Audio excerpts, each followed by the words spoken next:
The story you are about to hear represents a missing piece in the puzzle of modern history.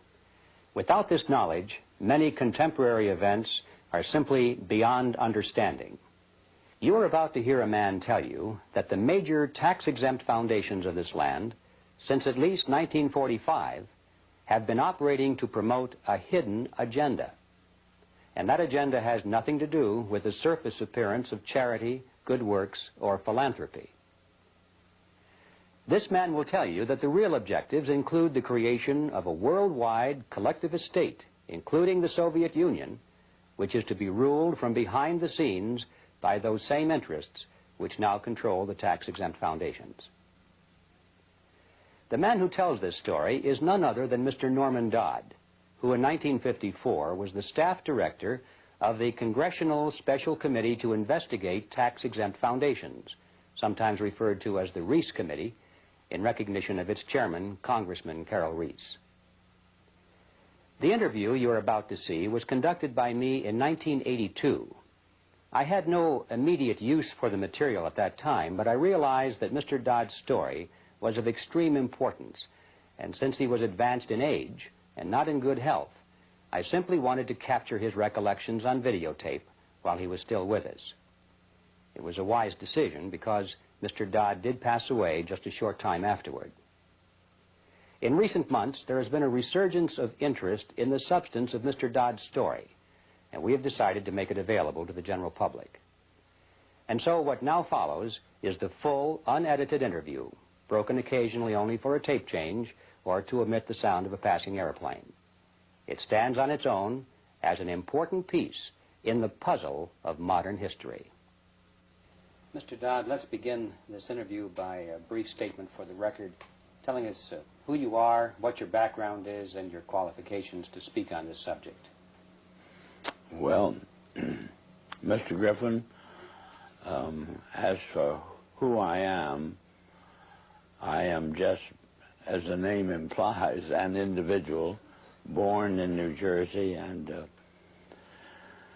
educated in private schools, eventually in a school called Andover, Massachusetts, and then Yale University, and running through my whole period of being brought up and growing up, I have been an indefatigable reader, and I have had one major interest, and that was this country, as I was led to believe it was originally founded.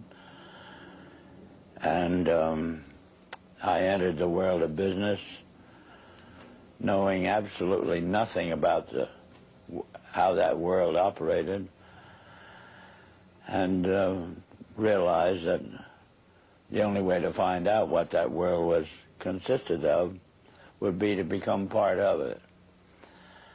And I then acquired some experience in the manufacturing world and then in the world of international communication, and finally chose banking as the field I wished to devote my life to. And I was fortunate enough to secure a position in one of the important banks in New York, and lived there. I lived through the conditions which led up to what is known as the crash of 1929, and I witnessed what is tantamount to a collapse of the structure of the United States as a whole. And much to my surprise, I was confronted by my superiors with in the middle of the panic in which they were immersed, I was confronted with the question, Norm, what do we do now? I was 30 at the time, and I had no more right to have an answer to that question than the man in the moon. However, I did manage to say to my superiors, gentlemen, you take this experience as proof of something that you do not know about banking. And you better go find out what that something is and act accordingly. 4 days later, I was confronted by the same superiors with a statement to the effect that, Norm, you go find out. And I really was fool enough to accept that assignment, because it meant that you were going out to search for something and nobody could tell you what you were looking for. But I felt so strongly on the subject that I consented to. I was relieved of all normal duties inside the bank, and 2.5 years later, I felt that it was possible to report back to those who had given me this assignment. And so I rendered such a report, and as a result of the report I rendered, I was told the following: Norm, what you're saying is we should return to sound banking. And I said, yes, in essence, that's exactly what I'm saying. Whereupon I got my first shock, which was a statement from them to this effect: we will never see sound banking in the United States again. And they cited chapter and verse to support that statement.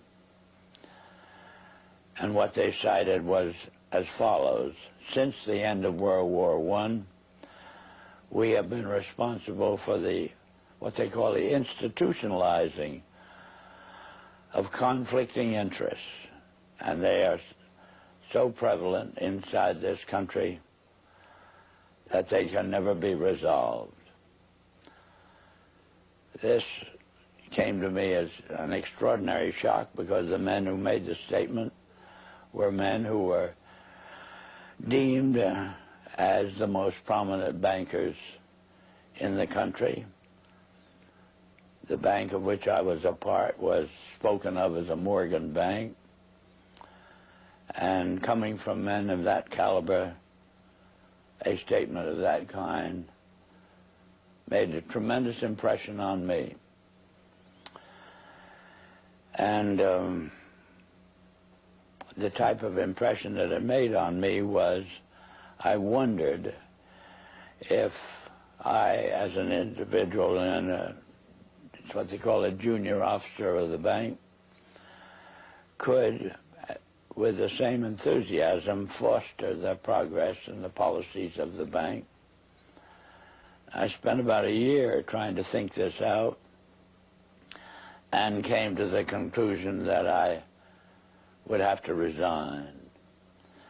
I did resign, and as a consequence of that, had this experience.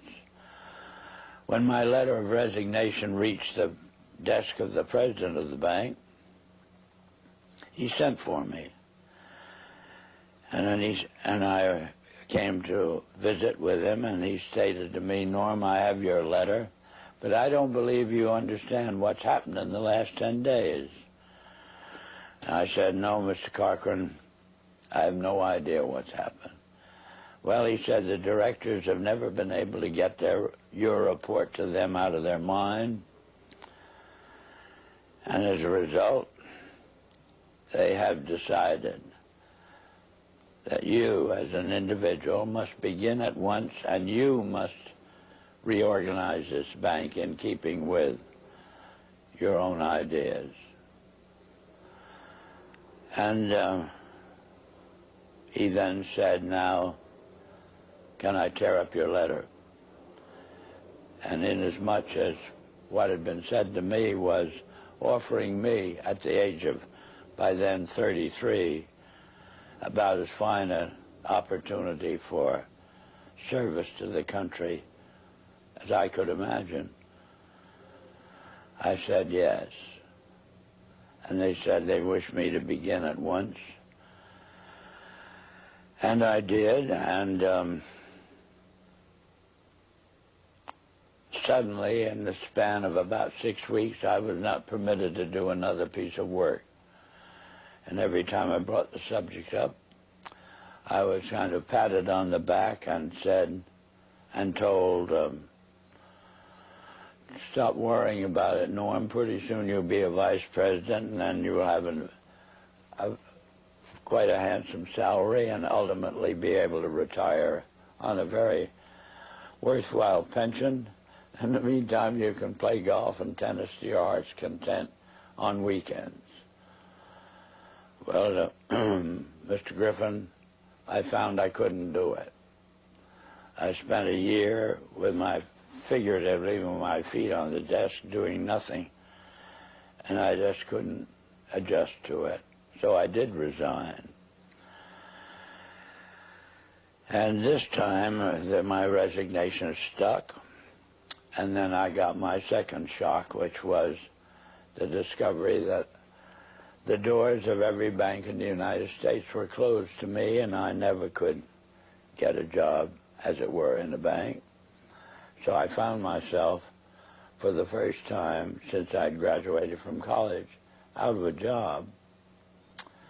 And from there on, I followed various branches of the financial world, ranging from investment counsel to membership of the stock exchange, and finally ended up as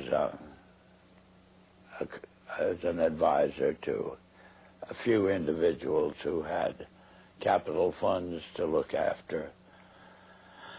In the meantime, my major interest became very specific, which was to endeavor, by some means, of getting the educational world to actually, you might say, teach the subject of economics realistically and move it away from the support of various speculative activities that characterize our country. And I have had that interest, and you know how as you generate a specific interest, you find yourself gravitating toward persons with similar interests. And ultimately, I found myself kind of the center of the world of dissatisfaction with the direction that this country was headed. And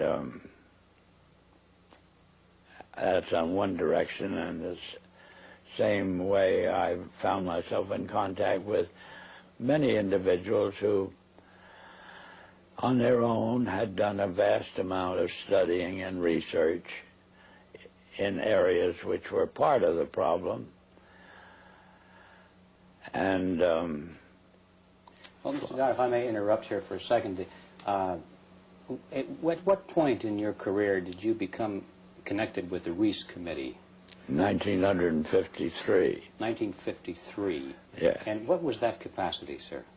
That was the capacity of what they call Director of Research for the Reece Committee.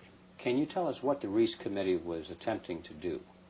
Yes, I can tell you. It was operating and carrying out instructions embodied in a resolution passed by the House of Representatives, which was to investigate the activities of foundations as to whether or not these activities could justifiably be labeled un-American, without, I might say, defining what they meant by un-American. But that was the resolution, and the committee had then the task of selecting a council, and the council in turn had the task of selecting a staff, and he had to have somebody who would direct the work of that staff, and that was what they meant by the Director of Research. What were some of the details, the specifics that you told the committee at that time? Well, Mr. Griffin, in that report, I specifically, number one, defined what was, to us, what was meant by the phrase un-American. And we defined that in our way as being a determination to effect changes in the country by unconstitutional means. We have plenty of constitutional procedures, assuming that we wish to effect a change in the form of government or that sort of thing. And therefore, any effort in that direction which did not avail itself of the procedures which were authorized by the Constitution could be justifiably called un-American. That was the start of educating them up to that particular point. The next thing was to educate them as to the effect on the country as a whole of the activities of large endowed foundations over the then past 40 years. What was that effect, sir? That effect was to orient our educational system away from support of the principles embodied in the Declaration of Independence and implemented in the Constitution, and educated them over to the idea that the task now was, as a result of the orientation of education, to away from these briefly stated principles and self-evident truths. And that's what had been the effect of the wealth which constituted the endowments of those foundations that had been in existence over the largest portion of the span of 50 years, and holding them responsible for this change. And what we were able to bring forward was that what we had uncovered was the determination of these large endowed foundations through their trustees to actually get control over the content of American education. There's quite a bit of publicity given to your conversation with Rowan Gaither. Would you please tell us who he was and what was that conversation you had with him? Rowan Gaither was at that time president of the Ford Foundation. And Mr. Gaither had sent for me when I found it convenient to be in New York, asked me to call upon him at his office, which I did. And on arrival, after a few amenities, Mr. Gaither said, "Mr. Dodd, we've asked you to come up here today because we thought that possibly, off the record, you would tell us why the Congress is interested in the activities of foundations such as ourselves."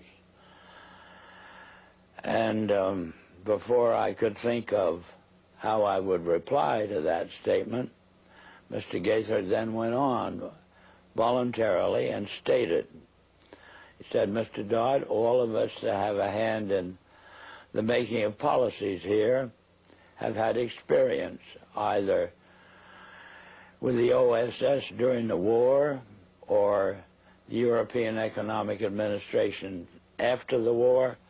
We've had experience operating under directives, and these directives emanate and did emanate from the White House. Now we still operate under just such directives. Would you like to know what the substance of these directives is?" And I said, "Yes, Mr. Gaither, I'd like very much to know." Whereupon he made this statement to me, namely, "Mr. Dodd, we here operate on in response to similar directives, the substance of which is that we shall use our grant-making power so to alter life in the United States that it can be comfortably merged with the Soviet Union." Well, parenthetically, Mr. Griffin, nearly fell off the chair. I of course, didn't, but my response to Mr. Gaither then was, well, Mr. Gaither, I can now answer your first question. You forced the Congress of the United States to spend $150,000 to find out what you just told me. So why don't you I said, of course, legally you're entitled to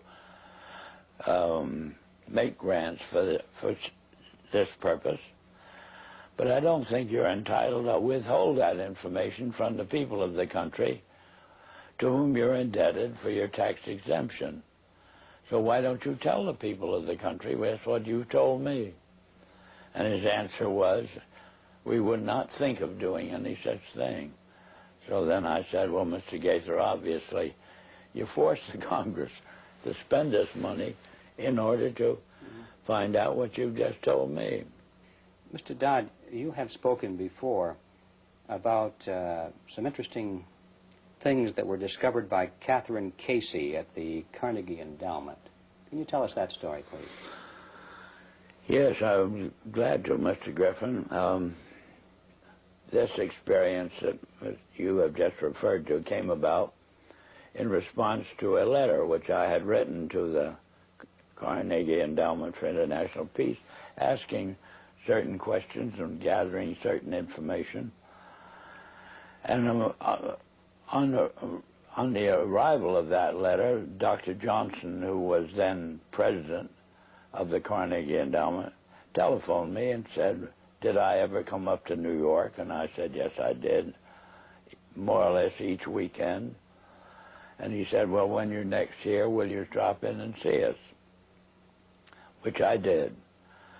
And again, on arrival at the office of the endowment, I found myself in the presence of Dr. Joseph Johnson, the president, who was the successor to Alger Hiss, two vice presidents, and their own counsel, a partner in the firm, Sullivan and Cromwell. And Dr. Johnson said, after, again, amenities, Mr. Dodd, we have your letter. We can answer all those questions, but it'd be a great deal of trouble. And we have a counter-suggestion. And our counter-suggestion is that if you can spare a member of your staff for 2 weeks and send that member up to New York, we will give to that member a room in the library and the minute books of this foundation since its inception. And we think that whatever you want to find out, or the Congress wants to find out, will be obvious from those minutes. Well, my first reaction was they'd lost their mind.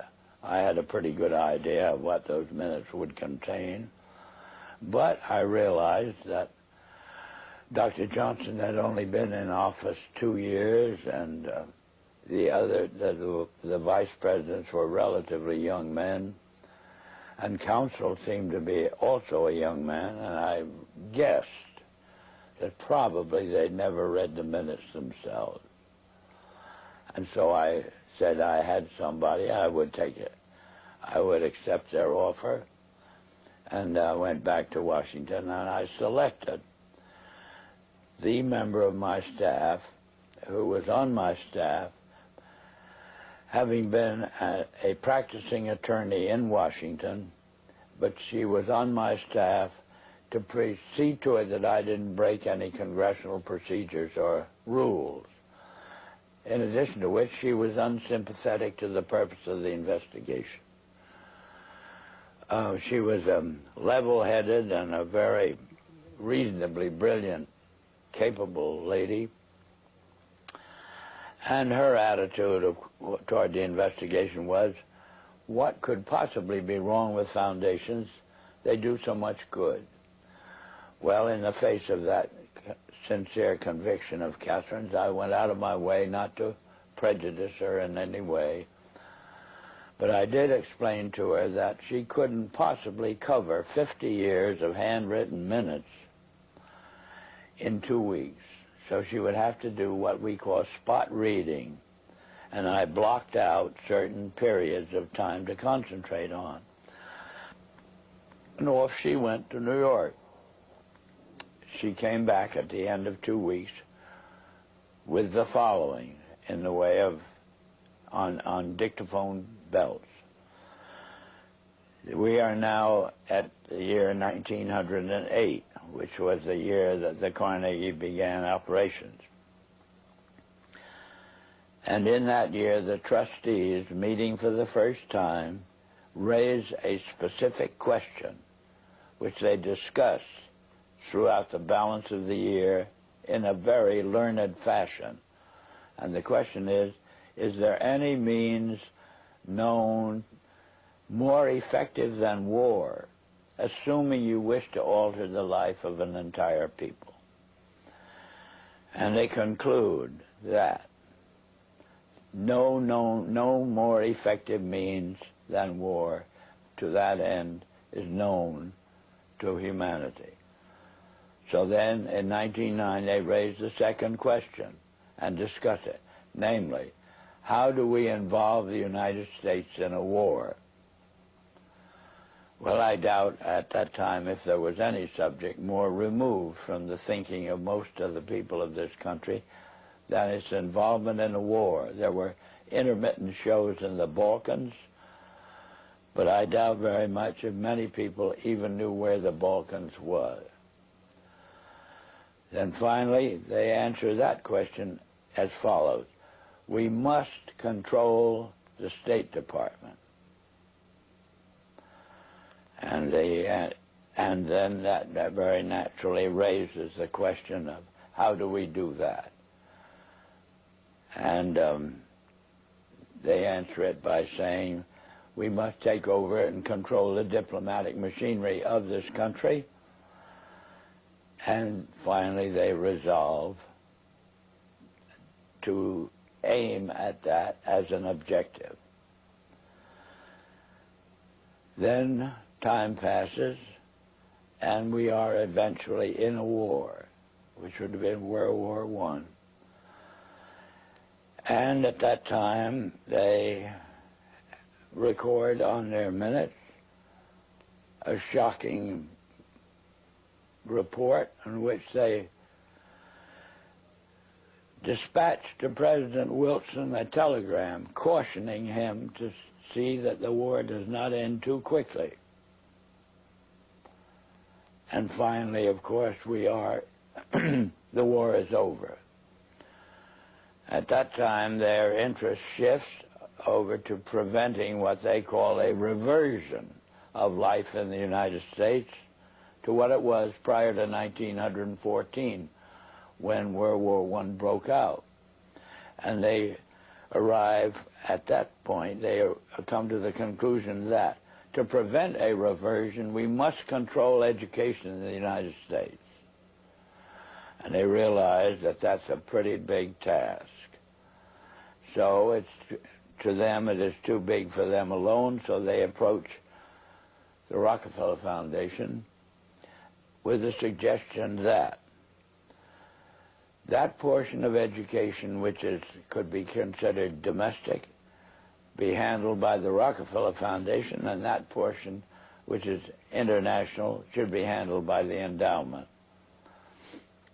And they then decide that the key to the success of these two operations lay in an alteration of the teaching of American history. So they approach 4 of the then most prominent teachers of American history in the country, people like Charles and Mary Bird, and their suggestion to them is, will they alter the manner in which they present this subject, and they get turned down flat.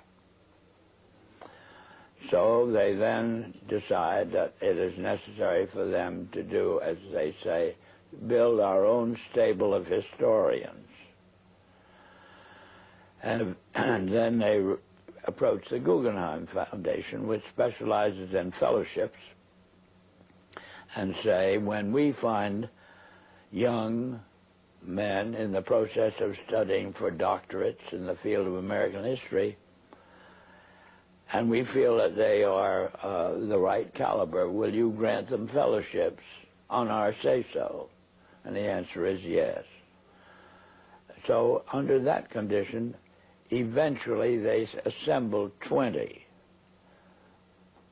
And they take this 20 potential teachers of American history to London, and there they're briefed into what is expected of them when, as and if they secure appointments in keeping with the doctorates they will have earned. And that group of 20 historians ultimately becomes the nucleus of the American Historical Association. And then toward the end of the 1920s, the endowment grants to the American Historical Association $400,000 for a study of our history in a manner which points to what can this country can it look forward to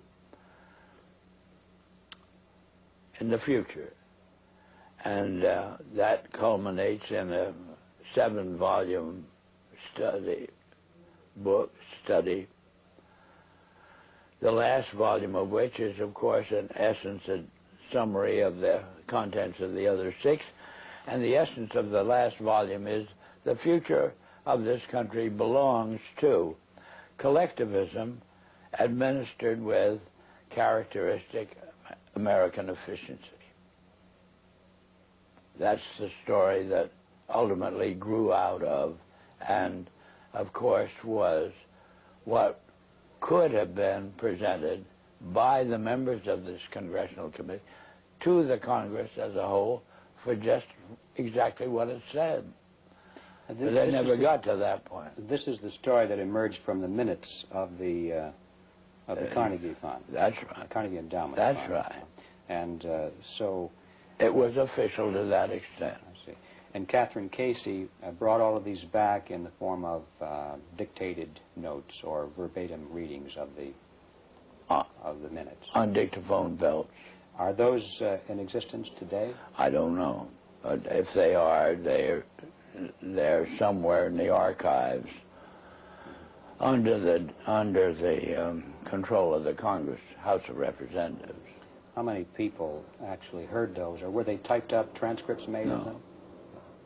How many people actually heard those recordings? Oh, 3 maybe. Myself, my top assistants, and Catherine. Yeah, I might tell you this experience as far as its impact on Catherine Casey was concerned was she never was able to return to her law practice. If it hadn't been for Carol Reece's ability to tuck her away on a job with the Federal Trade Commission, I don't know what would have happened to Catherine. But ultimately, she lost her mind as a result of it. Terrible shock to her.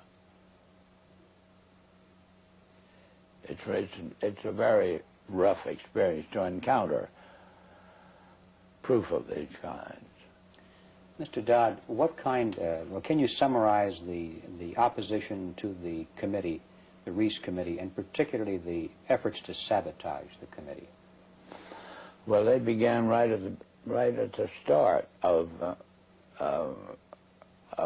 work of an operating staff, Mr. Griffin, and it began on the day in which the committee met for the purpose of consenting to or confirming my appointment to the position of Director of Research. Thanks to the abstention of the minority members of the committee, that is the 2 Democratic members, from voting, why technically I was unanimously appointed. And well, wasn't the White House involved in opposition to the committee? Not at this particular point, sir. Mr. Reece ordered counsel and myself to visit Wayne Hayes. And Wayne Hayes was the ranking minority member of the committee as a Democrat. So counsel and I had to go down to Mr. Hayes' office, which we did. Mr. Hayes greeted us with the flat statement directed primarily to me, which was that I am opposed to this investigation. I regard it as nothing but an effort on the part of Carol Reece to gain a little prominence, and so I'll do everything I can to see that it fails. Well, I am kind of a strange personality in the sense that a challenge of that nature interests me. Our counsel withdrew. He went over and sat on a couch on Mr. Reece's office and pouted. But I sort of took up this statement of Hayes as a challenge and set myself the goal of winning him over to our point of view. And I started by noticing on his desk that there was a book, and the book was of the type that there are many in these days that would be complaining about the spread of communism in Hungary, or that type of book. And this meant to me that at least Hayes read a book. And so I brought up the subject of the spread of the influence of the Soviet world, and for 2 hours discussed this with Hayes, and finally ended up with his rising from his desk and saying, Norm, if you will carry this investigation toward the goal as you've outlined it to me, I'll be your biggest supporter. I said, Mr. Hayes, I can assure you that I will not double-cross you. Subsequently, Mr. Hayes sent word to me that he was in the Bethesda hospital with an attack of ulcers, but would I come and see him, which I did. He then said, Norm, the only reason I've asked you to come out here is I just want to hear you say again, you will not double-cross me. I gave him that assurance, and that was the basis of our relationship. Meantime, counsel took the attitude expressed in these words, Norm, if you want to waste your time with this guy, as he called him, you can go ahead and do it, but don't ever ask me to say anything to him under any condition on any subject. So, in a sense, that cleared the decks for me to operate in relation to Hayes on my own, and as time passed, Hayes offered friendship, which I hesitated to accept because of his vulgarity. And I didn't want to get mixed up with him socially under any condition. Well, that was our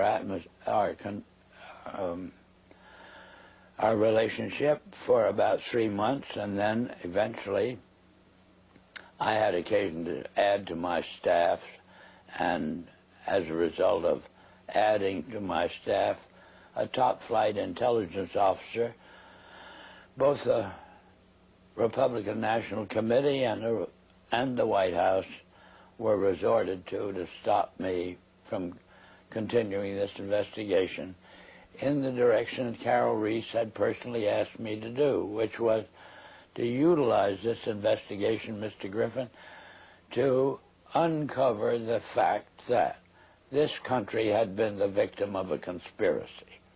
That was Mr. Reece's conviction. I eventually agreed to carry it out. I explained to Mr. Reece that his own counsel wouldn't go in that direction.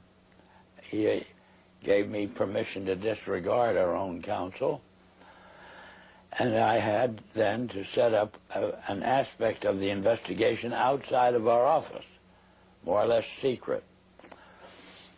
And the Republican National Committee got wind of what I was doing, and they did everything they could to stop me. They appealed to counsel to stop me, and finally they resorted to the White House. Was their objection because of what you were doing, or because of the fact that you were doing it outside of the official auspices of the committee? No, their objection was, as they put it, my devotion to what they call anti-Semitism. That was a cooked-up idea, but in other words, it wasn't true at all. But anyway, that's the way I expressed it. And excuse me, why and did they made it stick. Why did they do that? How could they say that? Well, they could say it, Mr. Griffin, but they had to have something in the way of a rationalization of their decision to do everything they could to stop the completion of this investigation in the direction that it was moving, which would have been an exposure of this Carnegie endowment story and the Ford Foundation and the Guggenheim and the Rockefeller Foundation, all working in harmony toward the control of education in the United States.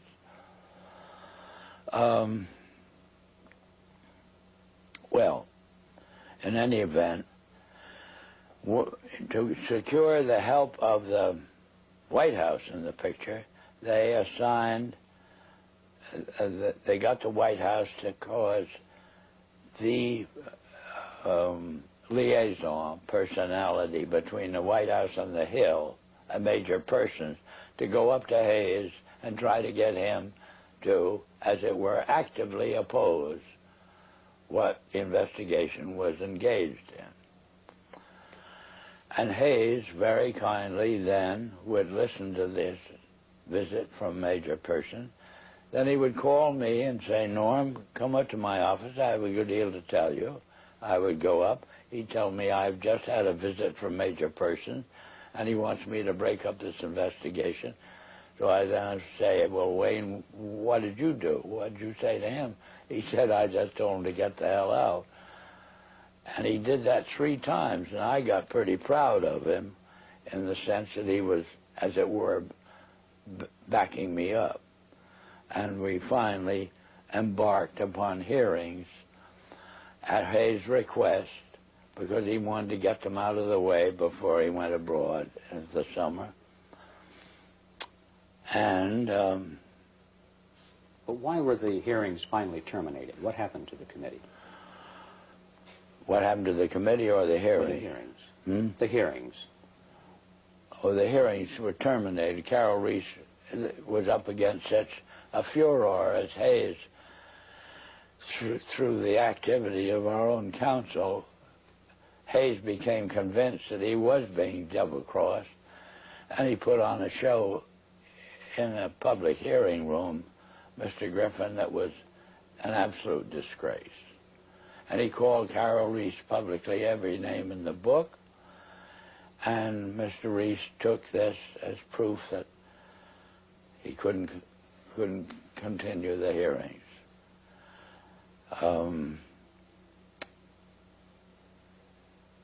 He actually invited me to accompany him when he went down to Hayes' office, and in my presence, with the tears rolling down his face, Hayes apologized to Carol Reece for every done and his conduct,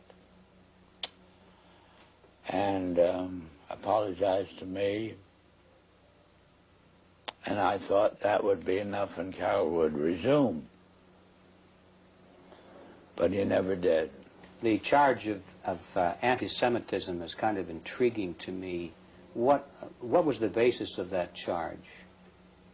Was there any basis for it at all? No, the basis that the Republican National Committee used was that the intelligence officer I'd taken on my staff, when I oriented this investigation to the exposure of and proof of a conspiracy, was known to have a book, and the book was deemed to be anti-Semitic. This was childish, but this was the second in command of the Republican National Committee, And he told me I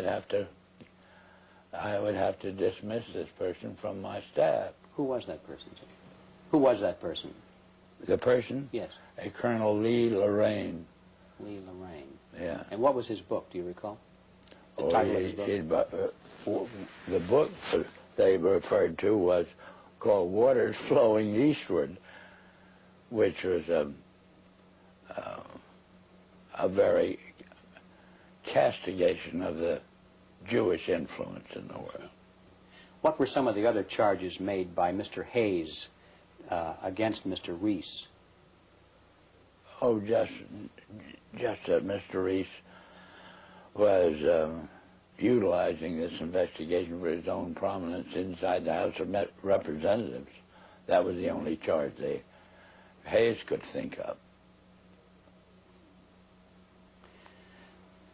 How would you describe the motivation of the people who created the foundations, the big foundations in the very beginning? What was their motivation? Their motivation, well, let's take Mr. Carnegie as an example. His publicly declared and steadfast interest was to counteract the departure of the colonies from Great Britain. He was devoted to just putting the pieces back together again. Would that have required the collectivism that they were dedicated to? No. These policies or the foundation's allegiance to these un-American concepts are all traceable to the transfer of the funds over into the hands of trustees, Mr. Griffin. Not to men who had a hand in the creation of the wealth that led to the endowment of, or as a use of that wealth for what we would call public purposes. It was a subversion of the original intent then. Oh, yeah, completely so. And that we got into the world traditionally of bankers and lawyers. How do you see that the purpose and direction of the major foundations has changed over the years to the present? What is it today? Oh, 100% behind meeting the cost of education such as it is presented through the schools and colleges of the United States on the subject of our history has proven our original ideas to be no longer practical. The future belongs to a collectivistic concept, and there's just no disagreement on that. Why do the foundations generously support communist causes in the United States? Well, because to them, what communism represents a means of developing what we call a monopoly. That is, the organization, we'll say, of large-scale industry into an administrable unit. Do they think that they will be one of the administrators? They will be the beneficiaries of it, yes.